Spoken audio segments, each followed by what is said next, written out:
This is Auto User Guide, where we help you understand your vehicle better. Today, we are covering all information related to major engine services for the Ford F-150 2015 to 2020 models. Service intervals. Engine oil needs to be changed every 7,500 to 10,000 miles, which comes out to around 12,000 to 16,000 kilometers. If you drive in tough conditions or put a lot of load on your engine, sticking to the lower end of that range is the better call. Engine coolant has a much longer life. The first replacement comes at around 100,000 miles. After that, it needs to be swapped out every 50,000 miles going forward. It keeps your engine temperature in check, so keeping it fresh is something you don't want to skip. Brake fluid should be replaced every 3 years, or somewhere between 30,000 and 45,000 miles, whichever one comes first. Over time, it absorbs moisture, and that slowly reduces how well your brakes respond.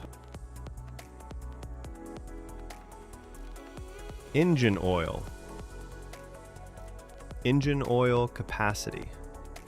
Alright, so when it comes to engine oil capacity, the amount your car needs depends on the size of its engine. Not every engine drinks the same. If your car runs a 3.7-liter V6 engine, the total oil capacity, including the filter, is 6.0 US quarts, which comes out to about 5.7 liters. That's your number every time you do an oil change. Now, if your car has a bigger 6.2-liter V8 engine, it's going to need a little more. The capacity there, again including the filter, goes up to 7.0 US quarts, or roughly 6.6 liters. Recommended engine oil. Now let's talk about which engine oil you should be using. The recommendation is to go with a genuine engine oil, or any good quality commercial engine oil, if it matches the right type and viscosity for the temperature in your area. That last part matters more than people realize. The oil that works well in a cold climate isn't always the best choice for somewhere hot, so always check the viscosity chart and pick accordingly. On the topic of synthetic oil, you can use it. Synthetic motor oil is perfectly fine as long as two things check out. It carries the API certification seal, and it matches the viscosity grade your engine calls for. If both boxes are ticked, you're good to go. Change engine oil and oil filter. Before anything else, change your oil and filter based on the maintenance message that shows up on your driver information display. That message is your reminder. Don't ignore it. Here's how the full process goes. Step 1. Start the engine and let it run until it reaches its normal operating temperature. Once it's warmed up, turn it off. Warm oil drains out much more easily than cold oil. Step 2. Open the hood and take off the engine oil fill cap. This helps the oil drain smoothly by allowing air in. Step 3. Get under the car and locate the undercover. Remove the Phillips head screws and slotted head screws by turning them 90 degrees counterclockwise. Then pull the undercover off. Step 4. Find the drain bolt at the bottom of the engine. Remove it along with the washer and let the old oil drain completely into a container placed underneath. Step 5. Remove the oil filter and let any remaining oil inside it drain out as well. Set it aside for proper disposal. Step 6. Before putting on a new filter, check that the old filter gasket didn't stick to the engine's contact surface. This is a small but important check. A leftover gasket can cause an oil leak. Step 7. Clean the contact surface on the engine block, wiping away any dirt or dust. Then install a fresh oil filter. Step 8. Put a new washer on the drain bolt and reinstall it back into the engine. Step 9. Pour in the recommended engine oil. Make sure you're using the right type and the correct amount for your engine size. Step 10. Put the oil fill cap back on securely and start the engine. Step 11. Let the engine run for a few minutes, then get underneath and check around the drain bolt and oil filter for any leaks. If you see drips, shut the engine off and address it before going further. Step 12. Turn the engine off and wait for about 3 minutes. This gives the oil time to settle. Then pull out the dipstick and check that the oil level is right where it should be. gauge. After you've changed the engine oil, there's one more thing you need to do: reset the oil life gauge. If you skip this step, the car won't know the oil has been changed and will keep showing you an inaccurate reading. Here's how to do it on your car. First, make sure the ignition is on. You don't need to start the engine, just press the start button without pressing the brake pedal so the system powers up. Next, go to your driver information display and navigate to the vehicle information menu. You'll find an option that shows your current oil life percentage. Once you're on that screen, press and hold the selection button, usually the one on your steering wheel, for about 10 seconds. The oil life indicator will start to blink, which means it's ready to be reset. While it's blinking, press and hold the button again. The display will reset back to 100%, confirming that the system now recognizes the fresh oil. Once you see 100% on the screen, you're done. The gauge has been successfully reset. After that, go ahead and start the engine normally. Let it run for a moment and confirm that no warning lights related to the oil are showing up on the dashboard. Now we're moving on to coolant and fluid specifications. Keeping your coolant at the right level is just as important as your engine oil. It keeps your engine from overheating and running into serious problems.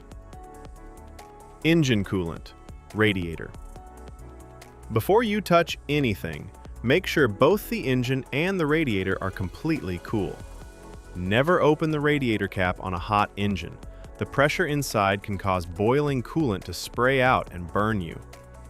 Once everything is cool, place your hand on the radiator cap and turn it just 1/8 of a turn counterclockwise.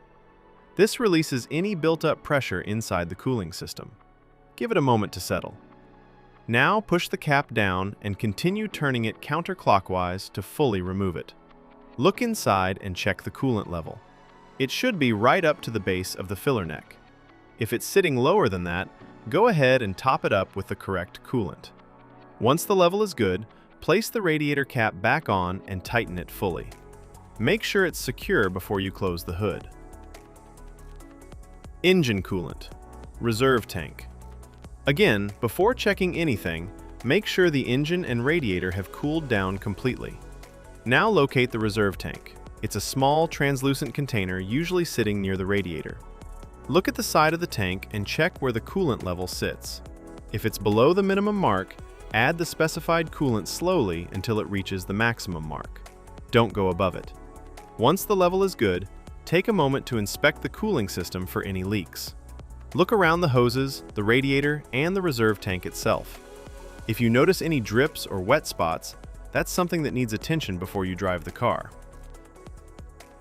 Now, let's talk about replacement of brake fluid. Checking your brake fluid is straightforward. On the side of the brake fluid reserve tank, you'll notice two markings, a minimum and a maximum line. Your fluid level should always be sitting somewhere between those two marks. If the level is at or near the minimum mark, you need to top it up. Don't let it drop below that line. Low brake fluid can affect how your brakes respond, and that's not something you want to find out about while you're driving. At the same time, don't overfill it past the maximum mark either. Just keep it in between and you're in good shape.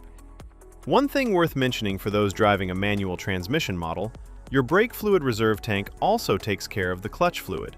It's the same tank serving both systems.